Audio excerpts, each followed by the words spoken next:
আসসালামু আলাইকুম, স্বাগত জানাচ্ছি চ্যানেল আই সংবাদে। এখনকার সংবাদ আয়োজন নিয়ে আপনাদের সাথে আছি মেহেরুন্নেসা তাহমিনা। বিস্তারিত সংবাদের শুরুতে জানিয়ে দিচ্ছি ফ্রেশ আটা ময়দা সুজি সংবাদ শিরোনামগুলো। গত ৩ জাতীয় নির্বাচনে রিটার্নিং কর্মকর্তার দায়িত্ব পালনকারী ২১ ডিসি বাধ্যতামূলক অবসরে, ৪৩ কর্মকর্তা ওএসডি। অনিশ্চয়তা না রেখে দ্রুত নির্বাচনের রোড ম্যাপ ঘোষণা করতে বিএনপির আহ্বান, পতিত স্বৈরাচার ভারতে বসে ষড়যন্ত্র করছে মন্তব্য। দেশের মানুষ এখন বেশি শক্তিশালী, উদ্যমী, সৃজনশীল বলে প্রধান উপদেষ্টার প্রশংসা, ১৭ ব্যক্তি ও নারী ফুটবল দলকে ২১ পদক প্রদান।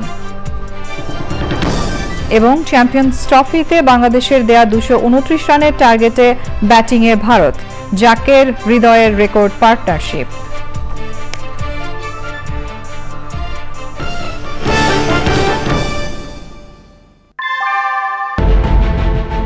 Primacy inbuilt. German technology, Bangladesh's first Thermix rod, Salam Steel Thermax. সংবাদ শিরোনামগুলো জানাচ্ছিলাম। এখনকার এই সংবাদ আয়োজন একই সঙ্গে চ্যানেল আই এর ইউটিউব চ্যানেলে এবং চ্যানেল আই এর ওটিটি প্ল্যাটফর্ম আই স্ক্রিনে লাইভ স্ট্রিম হচ্ছে। এবার যাচ্ছে বিস্তারিত প্রসঙ্গে। আওয়ামী লীগ সরকারের সময়ে গত ৩ সংসদ নির্বাচনে যেসব জেলা প্রশাসক রিটার্নিং কর্মকর্তার দায়িত্ব পালন করেছেন তাদের বিরুদ্ধে ব্যবস্থা নেওয়া শুরু করেছে অন্তর্বর্তী সরকার। এর মধ্যে ২১ জনকে বাধ্যতামূলক অবসর দেওয়া হয়েছে। বিশেষ ভারপ্রাপ্ত কর্মকর্তা বা ওএসডি করা হয়েছে ৪৩ জনকে। আগামীতে নির্বাচনে যেন কর্মকর্তারা ভয় ভীতির ঊর্ধ্বে থেকে দায়িত্ব পালন করেন, সেই জন্য এই ব্যবস্থা নেওয়া হয়েছে বলে জানিয়েছেন জনপ্রশাসন সচিব। এছাড়া সারদায় প্রশিক্ষণরত ৬ শিক্ষানবিশ এএসপি কে চাকরিচ্যুত করা হয়েছে। বিস্তারিত জানাচ্ছেন রফিকুল বাশার। ২০১৪ ও ১৮ সালের নির্বাচনে জেলা প্রশাসক এবং রিটার্নিং কর্মকর্তা হিসাবে দায়িত্ব পালন করা কর্মকর্তাদের বিরুদ্ধে ব্যবস্থা নিচ্ছে সরকার। কয়েকজনকে দেয়া হয়েছে বাধ্যতামূলক অবসর। যাদের চাকরির বয়স ২৫-এর উপরে তাদের বাধ্যতামূলক অবসরে পাঠানো হয়েছে, আর যাদের চাকরির বয়স ২৫-এর কম তাদেরকে করা হয়েছে ওএসডি। ২০২৪ সালের নির্বাচনে যারা রিটার্নিং অফিসার সহ বিভিন্ন দায়িত্বে ছিলেন তাদের বিরুদ্ধে ব্যবস্থা নিতে হচ্ছে তালিকা। জুলাই আগস্টের আন্দোলনের বিপক্ষে অবস্থান নেয়ার অভিযোগ এনে শিল্প সচিব জাকিয়া সুলতানাকে বাধ্যতামূলক অবসর এবং স্বরাষ্ট্র মন্ত্রণালয়ের যুগ্ম সচিব ধনঞ্জয় দাসকে সাময়িক বরখাস্ত করা হয়েছে। সচিবালয়ে জনপ্রশাসন সচিব বলেছেন, প্রশাসনিক কর্মকর্তা হিসেবে বিতর্কিত নির্বাচন পরিচালনায় প্রতিবাদ না করে তখনকার জেলা প্রশাসকরা অপরাধ করেছেন। কোনো একজন ডিসিও বলে নেই যে আমি প্রতিবাদ করব, অথবা আমি রিটার্নিং অফিসার থাকবো না, অথবা আমি রিজাইন করলাম, আমি কাজ করব না। They all were with the connivance. একটা অফিসারের আইনের বাইরে থেকে অতিরঞ্জন হয়ে যে কাজগুলো করেছে তাদেরকেও আমরা এই আন্ডার প্রসেস, এবং তারাও এই ধরনের আপনার চাকরি বিধির অধীনে যার যে সাজা এটা তারাও পাবে। ভবিষ্যতে সতর্ক থাকতে এই সিদ্ধান্ত নেওয়া হয়েছে বলেও মন্তব্য করেন সচিব। বার্তা দেয়া যে প্রতিবাদ করা যায়, প্রতিবাদ করলেও যে ফল হয়, প্রতিবাদ না করার ফলে এই জাতি যে পর্যায়ে আসছে এখান থেকে মুক্ত হওয়ার জন্য এই সরকার সিদ্ধান্ত নিয়েছে এই ব্যবস্থা নিতে হবে, ব্যবস্থা শুরু হয়েছে। পৃথক আদেশে রাজশাহীর সারদায় প্রশিক্ষণরত ৪০তম বিসিএস ব্যাচের ৬ শিক্ষানবিশ এএসপি কে চাকরিচ্যুত করা হয়েছে। Rafiqul Bashar, channel I, Dhaka. জাতিকে অনিশ্চয়তা না রেখে দ্রুত নির্বাচনের রোড ম্যাপ ঘোষণা করতে অন্তর্বর্তী সরকারের প্রতি আহ্বান জানিয়েছেন বিএনপি মহাসচিব মির্জা ফখরুল ইসলাম আলমগীর। কুমিল্লার লাকসামে জনসভায় তিনি বলেন, পতিত স্বৈরাচার ভারতে বসেও ষড়যন্ত্র করছে। ৭১কে নিয়ে কটাক্ষ না করারও অনুরোধ জানান মির্জা ফখরুল। কুমিল্লার লাকসাম থেকে হাবিবুর রহমানের ক্যামেরায় আক্তার হোসেনের রিপোর্ট। রাষ্ট্র মেরামতে বিএনপির দেওয়া ৩১ দফা বাস্তবায়নে কুমিল্লার লাকসামে বিএনপির সমাবেশ ঘিরে জনস্রোত। স্থানীয় নেতারা বলেন, সকল ষড়যন্ত্র মোকাবেলায় ঐক্যবদ্ধ রয়েছেন তারা। আগামীতেও আপনাদেরকে খেয়াল রাখতে হবে, আমাদের ঐক্যের কোনো বিকল্প নাই, ঐক্য আমাদের শক্তি। ভাগ্যের নির্মম পরিহাস তাজুল ইসলাম এবং তার দোসররা সেই ইন্ডিয়াদের পলায়ন করেছে। দেশের স্থিতিশীলতা বজায় রাখতে জাতীয় নির্বাচনের বিকল্প নেই দাবি করে নেতারা বলেন, নির্বাচন ছাড়া অন্য কিছুই জনগণ মানবে না। মাননীয় প্রধান উপদেষ্টা, দু একজন নাবালক উপদেষ্টার কথা মতো আপনি বিপদগ্রস্ত হবেন না। আপনি সঠিক পথে চলবেন, জাতি আপনার সাথে আছে, আমরা আপনার সাথে আছি। দ্রুত নির্বাচনের রোডম্যাপ ঘোষণার দাবি জানান বিএনপি মহাসচিব। আমরা আজকে সবাই কিন্তু অস্থির অবস্থায় আছি, ঠিক জানি না কখন কোথায় কি হচ্ছে। এই জায়গা থেকে আমি অনুরোধ করবো অন্তর্বর্তীকালীন সরকার প্রধানকে, ডক্টর ইউনূসকে, যে আমরা জাতিকে অনিশ্চয়তার মধ্যে না রেখে দয়া করে খুব দ্রুত নির্বাচনের তারিখ ঘোষণা করুন। দেশকে এগিয়ে নিতে নির্বাচনের বিকল্প নেই বলেও জানান বিএনপি নেতারা। পারস্পরিক দ্বন্দ্ব ঘুচিয়ে আবারও এক মঞ্চে লাকসাম মনোহরগঞ্জ বিএনপি নেতারা। দীর্ঘ 16 বছর পর আজকের জনসভায় গণজোয়ার প্রমাণ করে দীর্ঘ জুলুম নির্যাতন করেও দমানো যায়নি জাতীয়তাবাদী শক্তিকে। সমাবেশ থেকে নেতারা বলছেন, 31 দফার ভিত্তিতে আগামীর বাংলাদেশ গঠনে একসঙ্গেই কাজ করবেন তারা। লাকসাম স্টেডিয়াম থেকে আক্তার হোসেন, চ্যানেল আই। এবারের প্রসঙ্গ ভাষার মাস ফেব্রুয়ারি।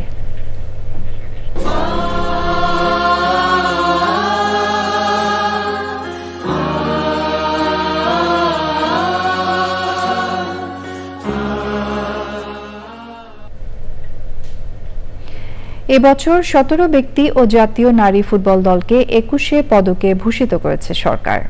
পদক প্রদান অনুষ্ঠানে প্রধান উপদেষ্টা অধ্যাপক মোহাম্মদ ইউনূস বলেছেন, এদেশের মানুষ এখন অতীতের যে কোনো সময়ের চাইতে বেশি শক্তিশালী, উদ্যমী ও সৃজনশীল। চকর মালিথা রিপোর্ট। বিভিন্ন ক্ষেত্রে গুরুত্বপূর্ণ অবদানের স্বীকৃতি হিসাবে দেশের 18 ব্যক্তি ও দলকে এবছর 21 পদকে ভূষিত করা হয়েছে। রাজধানীর ওসমানী স্মৃতি মিলনায়তনে 21 পদক প্রদান করেন প্রধান উপদেষ্টা ডক্টর মোহাম্মদ ইউনূস। এবার যারা পদক পেলেন তারা হলেন শিল্পকলা চলচ্চিত্র শাখায় আজিজুর রহমান, মরণোত্তর। 53টি চলচ্চিত্র নির্মাণ করেছিলেন। শিল্পকলার সঙ্গীতে ওস্তাদ নীরদবরণ বড়ুয়া, মরণোত্তর ও নজরুল সঙ্গীতে উপমহাদেশের প্রখ্যাত নজরুল সঙ্গীত শিল্পী ফেরদৌসারা। আমরা আন্তরিক ধন্যবাদ জানাতে চাই সংশ্লিষ্ট সকলের। আলোকচিত্রে নাসির আলী মামুন ও চিত্রকলায় রোকেয়া সুলতানা, সাংবাদিকতায় মাহফুজুল্লাহ, মরণোত্তর এবং সাংবাদিকতা ও মানবাধিকারে ডক্টর মাহমুদুর রহমান, গবেষণায় মইদুল হাসান, সংস্কৃতি ও শিক্ষায় ডক্টর শহীদুল আলম, শিক্ষায় ডক্টর নিয়াজ জামান, সমাজসেবায় মোহাম্মদ ইউসুফ চৌধুরী, মরণোত্তর, ভাষা এবং সাহিত্যে প্রেম ও দ্রোহের কবি হেলাল হাফিজ, মরণোত্তর ও শহীদুল জহির, মরণোত্তর, বিজ্ঞান ও প্রযুক্তিতে মেহেদী হাসান খান, রিফাত নবী ও মোহাম্মদ তানবিন ইসলাম সিয়াম ও সাবাব মুস্তফা, এবং ক্রীড়া বিভাগে বাংলাদেশ জাতীয় নারী ফুটবল দল।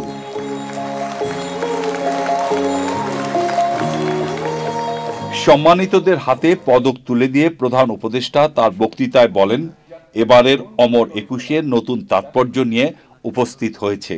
দেশের পরিবর্তিত পরিস্থিতিতে এবারের অমর 21 নতুন তাৎপর্য নিয়ে আমাদের সামনে উপস্থিত হয়েছে। আমরা জানি 21শে ফেব্রুয়ারি আমাদের আত্মপরিচয়ের অবিনাশী স্মারক, আমাদের স্বাধিকার চেতনার প্রাণ প্রবাহ 21শে ফেব্রুয়ারি। তরুণ প্রজন্মের নতুন বাংলাদেশ গড়ার কথা বলেন তিনি। আমরা এখন অতীতের যে কোনো সময়ের চাইতে বেশি শক্তিশালী, উদ্যমী এবং সৃজনশীল। আমাদের তরুণ প্রজন্মের স্বপ্ন অতীতের যে কোনো প্রজন্মের স্বপ্নের চাইতে দুঃসাহসী। তারা যেমন নতুন বাংলাদেশ সৃষ্টি করতে চায়, তেমনি একই আত্মবিশ্বাসে নতুন পৃথিবীর সৃষ্টি করতে চায়। জাতীয় পর্যায়ে অনন্য অবদানের স্বীকৃতি হিসাবে 1976 সাল থেকে 21 পদক দেয়া হচ্ছে। চকর মালিথা, চ্যানেল আই, ঢাকা। এবারের প্রসঙ্গ ICC champions trophy.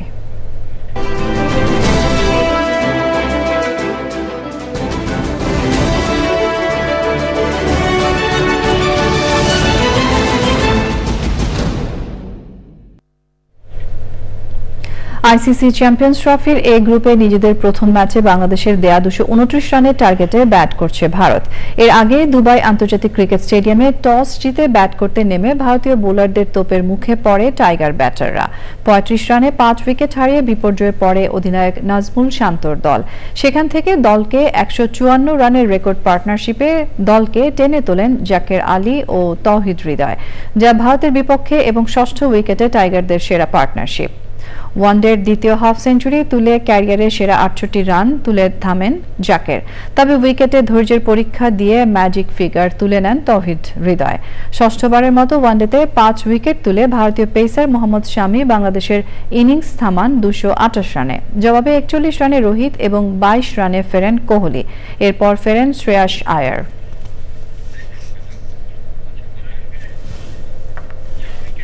Fair bit of batting to come with Hardik Pandya and Ravindra Jadeja, but India will just be feeling the heat a little bit here. শেষ খবরে ভারতের সংগ্রহ 4 উইকেটে 144 রান। সংবাদের এই পর্যায়ে আমরা নিয়ে নিচ্ছি একটা বিরতি এবং বিরতির পর আরো যা থাকছে।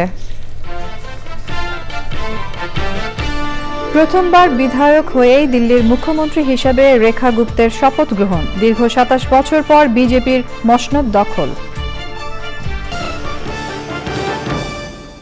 রুই মাছ ভাজা, কিন্তু এই তেল চর্বি একবার ধুলে।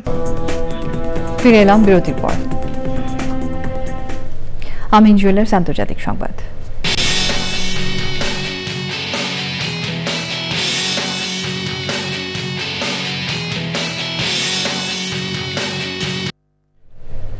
দীর্ঘ 27 বছর পর দিল্লির মসনদে বসল বিজেপি সরকার। ভারতের রাজধানী নয়াদিল্লির ঐতিহাসিক রামলীলা ময়দানে দিল্লির মুখ্যমন্ত্রী হিসেবে শপথ নিলেন বিজেপি নেত্রী রেখা গুপ্ত। বৃহস্পতিবার দুপুরে আড়ম্বরপূর্ণ অনুষ্ঠানে শপথ নেন 50 বছর বয়সী রেখা।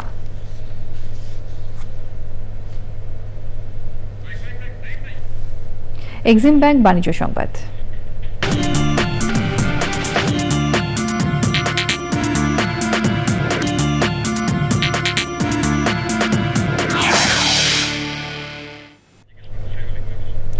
নারীদের ত্বকের যত্নে এসিআই নিয়ে এলো অ্যাঞ্জেলিনা রেঞ্জের হায়ালুরোনিক বুস্টার।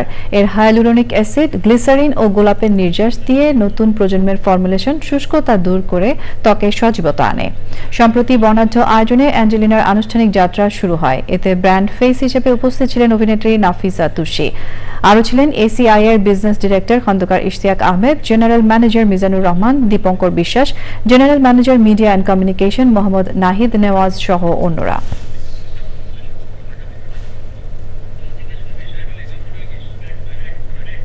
সংবাদে এরই সঙ্গে নিয়ে নিচ্ছে আরো একটা বিরতি এবং বিরতির পর খেলার খবরে যা থাকছে জানাচ্ছি আরো একবার। এবারে রয়েছে খেলার খবর। 21 ডিসি বাধ্যতামূলক অবসরে, 43 কর্মকর্তা ওএসটি। অনিশ্চয়তা না রেখে দ্রুত নির্বাচনের রোড ম্যাপ ঘোষণা করতে বিএনপির আহ্বান। পতিত স্বৈরাচার ভারতে বসে ষড়যন্ত্র করছে মন্তব্য। দেশের মানুষ এখন বেশি শক্তিশালী, উদ্যমী, সৃজনশীল বলে প্রধান উপদেষ্টার প্রশংসা। 17 ব্যক্তি ও নারী ফুটবল দলকে 21 পদক প্রদান। এবং চ্যাম্পিয়ন্স ট্রফিতে বাংলাদেশের দেয়া 229 রানের টার্গেটে ব্যাটিংয়ে ভারত, জাকের হৃদয়ের রেকর্ড পার্টনারশিপ।